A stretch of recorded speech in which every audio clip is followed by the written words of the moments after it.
жумушка алууда өкүл балам, жээним, таякем, кудам, аяшүкөм же жердешим жана башка деген сыяктуу мыйзамга жат одоно катачылыктар болбошу керек.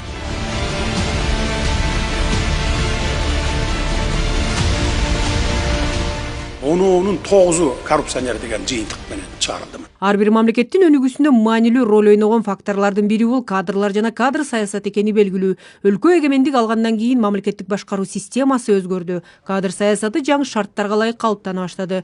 Бирок бир топ жыл бою кадр тандоонун ачык айкын эместиги, профессионалдык талаптардын сакталбаганы жана кадрлардын туруксуздугу негизги көйгөй бойдон калды. Өзгөчө бул жаатта непотизм, тактап айтканда тааныш билиш, тууган туушкандык байланыштар, өз бала сымал түшүнүктөр менен кызматка алуу көрүнүшү күч алган. Мындай дайындоолор профессионалдык сапатка эмес, жеке байланыштарга жараша болгондуктан мамлекеттик башкаруунун сапаты бир кыйла төмөндөгөнү да айтылып келет. Дал ушундай көрүнүштүн кесепетинен убагында бир топ көсүпкөй кадрлардын тышка агып кетүүсү да күч алган. Буга кошумча мамлекеттик башкаруу органдарындагы кызматтарда айлык маянанын төмөндүгү күчтүү адистер жеке секторлорго кетип калуусуна да негиз болду. Мындай көрүнүш жүрүп отуруп акыры өлкөдө кадр таңсыктыгына алып келди десек да болот. Бул көйгөй аябай тереңге кеткенин мамлекет башчысы Садыр Жапаров ачык эле айтып, эффективдүү кадр саясатын жүргүзүү аракетин көрүп келет. Себеби бүтүндөй системанын кынтыксыз иштөөсү дал ушул кадрлардан көз каранды экени 35-жыл эле кадрлар баарын чечет деген фраза менен таамай айтылганы да бар. Өлкөдө билимдүү, дасыккан жана заманбап шартта чечимдерди кабыл ала билген кадрлар иштесе, анда экономикада, коомдо туруктуу өнүгөрү бышык. Кечээ жакында эле президент Садыр Жапаров республикалык кеңешме өткөрүп жатып, кадр саясатында непотизмге жол берилбей турганын катуу эскертти. Ассаламу алейкум кыргыз элим. Сиздерден жардам сурап кайрылып жатабыз. 3 баланын энесимин. Оğlum Umar 6 жашта, врожденный паралич, ДЦП 4-степенде. Жалгыз боюн эмин. 3 баламды Алланын жардамы менен өзүм чоңойтуп келатамын. Ооруган балам менен жашоо аябай караңгы болуп кетет. Балам тырышып ооруса жан дүйнөм, менин денем тырышкандай кыйналамын. Суранамын кыргыз элим. Balama 5 сом, 10 сом olsa da жардам бериңиздер, жок дегенде мени көрсө, апа деп мени тааныса деп үмүттөнөм. Жаны оорубай жашаганга себепчи болуңуздар суранам. Балдарыңыздар оорубасын. Улуу Рамазан айында дуаңыздар кабыл болсун. Мына ушул жерден мамлекеттик кызматтардын жетекчилерине да кое турган талабым бар. Мамлекеттик кызматтарга жумушка алууда өкүл балам, жээним, таякем, кудам, аяшүкөм же жердешим жана башка деген сыяктуу мыйзамга жат одоно катачылыктар болбошу керек. Эгерде ушундай мыйзамсыз учурлар, жагымсыз жагдайлар, адилетсиз көрүнүштөр аныкталса, мыкты жетекчи экениңерге карабай тиешелүү жазаңарды аласыңар. Кадрларды алмаштыруу, квалификациясына жараша жаңылоо мамлекеттик башкаруу системасын өнүктүрүүдөгү негизги элементтердин бири. Мындай чечим мамлекеттик органдардын натыйжалуулугун жогорулатып, башкаруу тобун чыңдайт. Акыркы айларда эле мамлекеттик органдардагы ар кандай кызматтарга практикалык тажрыйбасы жана өздөрү башкара турган тармактарды терең түшүнгөн адистер дайындалууда. Жок, буларды жанагы суу кампасын бүтүрүп берели. Буга дейин мыйзам чыгаруу тармагында тажрыйбага ээ болгонуна карабастан мэрлик кызматтын 2 жылбыр бир тизгинин колго алганына аз гана убакыт болгон Жанар Акаев жаш менеджерлердин бири. Жаздын бир күнүндө текке кетирбей шымалана киришип, түштүк борбор аталган Ош шаарынын инфраструктурасын өнүккөн жапжашыл калаага айлантууну белсенүүдө. Быйыл 20 миңдей көчөт отургузулуп атат азыр.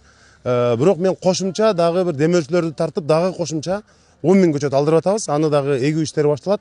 Ошондой эле билесиздер, жанагы бир топ мүрзөлөр рекрутация болгон бизде. Ошонун бардыгын айрым жерлерге үй курабыз деген пландар болгон.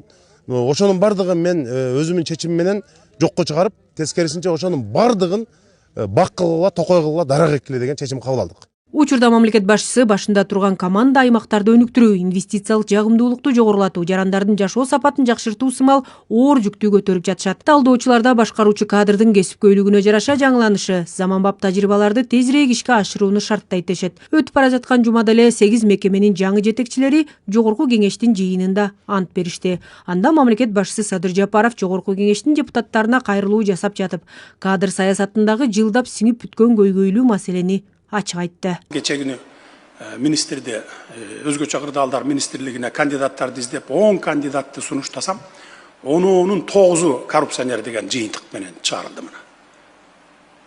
Аны сунуштасаң деле, ой, ал бул ишке аралашкан, анын иши тигил ишке аралашкан, бул тигиндей, бул схемщик, андай мындай деп.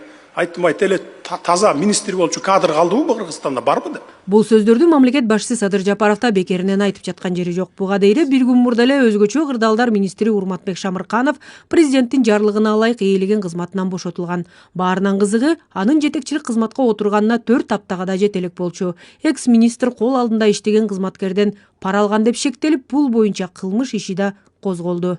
Президент тандайын эле деп атат. Президент тандайын деп атат. Жакшыны алып келейин деп атат, күчтүүнү алып келейин деп атат. Бирок ошондой бир жагдай жаралып атат. Бул көп жылдан бери келаткан нерсе. Ошон үчүн кадр саясаты бүгүн элде эмес, президент деле инанбай турат. Аны өзүнүн сөзүндө ачык айтып атканына мен таң калдым да, ушундай болуп атат депчи. Эми кадр тандоо саясаты азыр мына бир системдүү бир келатат деп эсептейм да. Бүгүнкү күндө мамлекеттик системага дүйнөдөгү процесстерди түшүнгөн жана практикалык зарыл чечимдерди кабыл ала билген адистер зарыл. Андыктан тармакты тартып кете алат делген кадрларга басым жасалып жатканы байкалат. Топтогон мол тажрыйбасы менен кошо ак иштөөсү да зарыл. Жүктөлгөн милдетти таза аткара албай жаза тайгандардын жазасы да бат эле. Дал ушундай көрсөткүчтөр менен өлкөнүн башкаруу потенциалы бекемдей бермекчи. Ал эми кичинесинен тартып жогорку тепкичтеги аткаминерлерге дейре так критерийлер бекитилген. Бирдиктүү борборлоштурулган резервди мындан кийин биз алып барабыз. Мамлекеттик кызматка жогорку билим талап кылынат, ал эми муниципалдык кызматкерге жогорку билим же болбосо орто кесиптик билим. Бул муниципалдык кызмат, бул айыл өкмөт мэрияларына. Учурда башкаруу тутумуна экономика, социалдык иштер, инфраструктура жана санариптик технологиялар жаатында кесиптик билими, тажрыйбасы барларды топтоо аракети кызуу жүрүүдө. Талдоочулардын айтымында заманбап башкаруу системасы административдик чечимдерди гана эмес, экономикалык жана социалдык процесстерди терең түшүнүүнү да талап кылган учур. Кадрдык чечимдер борбордук мамлекеттик органдарга да, аймактык деңгээлге да таасир этет. Андыктан инвестициялык долбоорлорду башкарууга, инфраструктураны өнүктүрүүгө жана мамлекеттик кызмат көрсөтүүлөрдүн сапатын жакшыртууга жөндөмдүү менеджерлерге өзгөчө көңүл бурулууда. Бүгүнкү күндө көбүрөөк билимине, сапатына, анан адам принциптүү эл үчүн иштеген адам болсун деп каралып башталып атат. Ошонусу эң туура болуп атат. Лоялдуу, сени колдогон адам болсо эле деп коюп жүргөн эмелер, случайлар көп болуп кетип аткан эле. Ошонусу жоюла башталып атат. Ошонусу эң туура болуп атат. Всем известно, что есть такая фраза, да, кадры решают все. Кадрлар баарын чечет деген фраза бар эмеспи? Биздин өлкө экономикасынын жылына 10% өсүп жатканын эске алсак, бизге учурда дал ушул темпти азайтпай, көбөйтө турган адискөй, заманбап чечимдерди кабыл ала билген кадрлар зарыл. Мисалы, мен саламаттык сактоо, айыл чарба министрлигине келген жаңы жетекчилерди өзгөчө белгилегим келет. Булар өз тармагынын мыктылар экени белгилүү, дасыккан, тажрыйбасы мол, иштин майын чыгарам деген кадрларга мүмкүнчүлүктөрдү гана түзүп берүү зарыл. Талдоочулардын айтымында кадр саясаты ачык, адилет, профессионалдуу жана туруктуу система болгондо гана мамлекеттик башкаруунун сапаты жогорулайт. Бул үчүн чет элдик тажрыйбаларды тартуу зарыл. Мисалы, Сингапур модели мамлекеттик башкарууда эң эффективдүү кадр системаларынын бири деп эсептелет. Анда мамлекеттик кызматка эң мыкты студенттер тандалып, жогорку айлык маяна менен камсыз болот. Ошондой эле өлкөдө меритократия, тактап айтканда жетекчилик кызматтар социалдык же каржылык абалына карабастан эң жөндөмдүү жана эмгекчил адамдар ээлеген башкаруу системасы орногон. Андыктан Сингапур Түштүк-Чыгыш Азиядагы жогорку деңгээлде өнүккөн мамлекеттин башкаруу системасы дүйнө кызыккан моделдердин бири. Акмарал Сабатар, Бекжан Токтосунов, Алатоо 24, Жума жыйынтыгы. Азыр жаңы жетекчиликке да кайрылам, сизден да суранам. Азыр андай жок. Мен аган катуу эскерткенмин. Эми ушундай иштер болуп кетти. Депутаттык немени статусту кайра ордуна алып келип берсеңиз. Депутаттардын кадырынын түшүп кетиши ал министрден же менден, президенттен эмес. Ар бир депутаттын өзүңөрдөн. Тарыхта каласы деп эсептейм, себеби дегенде мындай болгон эмес. Бири адам укуктары, экинчиси социалдык көйгөйлөр, үчүнчүсү аброюн көтөрүүнү суранган депутаттар өлкө башчысына биринин артынан экинчиси суроолорун берип жетишкенге шашылды. Президент Садыр Жапаров парламентке жаңы дайындалган министрлердин антын кабыл алганда биротоло депутаттарга да кайрылып, андан соң алардын бир нече суроолоруна жооп берди. Жаңы министрлердин таза иштерине ишеним арткан өлкө башчы кадр тандоодогу мүчүлүштүктөргө токтолду. Коррупция көйгөйү көпчүлүктүн көңүлүн буруп, канчалаган аттуу баштуу аткаминерлер паракорчулуктун айынан кызматынан кол жууда. Бул багытта өлкө башчы эл өкүлдөрүн коррупциялык көрүнүштөргө кайдыгер карабай, анын жоюлушуна салым кошууга чакырды. Адам өлтүргөн кылмышкерден коррупционер коркунучтуу.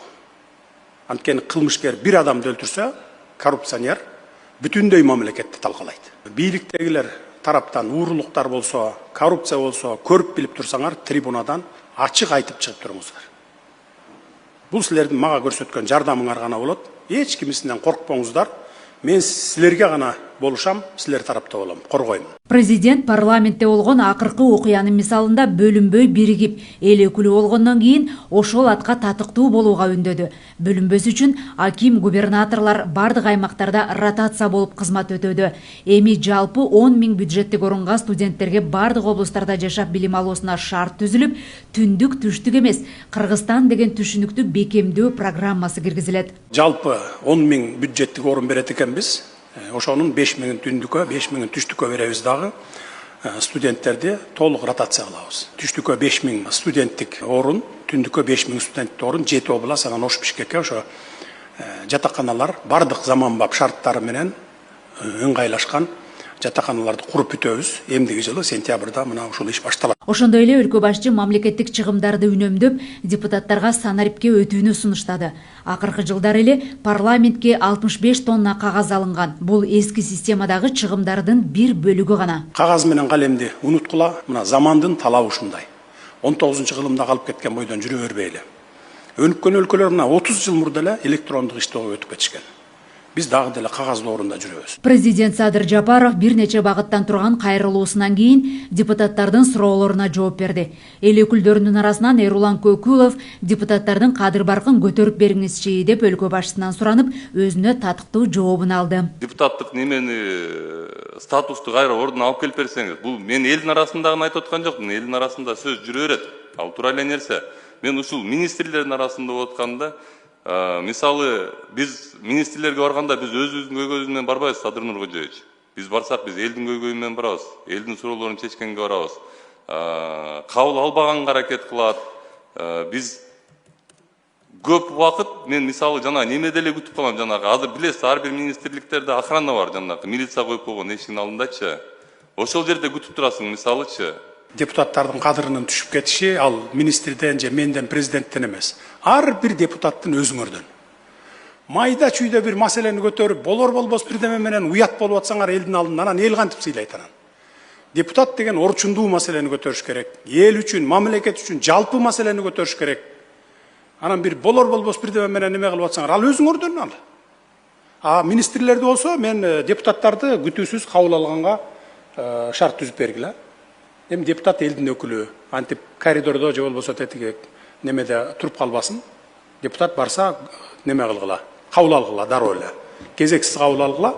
Жеке маселеси менен барса дароо жөнөтүп койсоңор болот. Эгерде мамлекеттин маселеси менен Эрулан мырза айткандай барса, керек болсо 1 саатты баарлашкыла да ошол маселени чечкиле. Садыр Жапаровдун жогорку кеңеште депутаттар менен эркин баарлашуусун көпчүлүк буга чейин иштеп кеткен экс-төрагалар колдоодо. Кошуна өлкөлөрдө көп кезикпеген ачык айкындуулук, мыйзам чыгаруу тармагына карата берилген мүмкүнчүлүктөр бизде бар экендигин айтып, айырмачылыктары боюнча ой бөлүштү. Дүйнө жүзүндө президенттик системада парламент менен жолугуп, алар менен сүйлөшүп, суроо берип, жооп тартып, андай традиция жок. Биздин Евразия регионубузда бул эң биринчи кадам. Биринчи кадам ошондой эле болуш керек. Анткени президент менен элдин өкүлдөрү бир ойдо болуш керек. Эл үчүн иштеш керек. Ошол жөнүндө жолугуу болду, ошол жерде ошол маселелерди карап карашты. Депутаттардын кандай болуп атат, биздин кадырыбызды кетирип атат дейт. Эл сыйлаган кишилер элдин кадырын көтөрүш керек биринчиден. Экинчиден бул жерде айтканда 3 бутактын бийлиги бирдей болуш керек бизде, абдан жакшы болуш керек.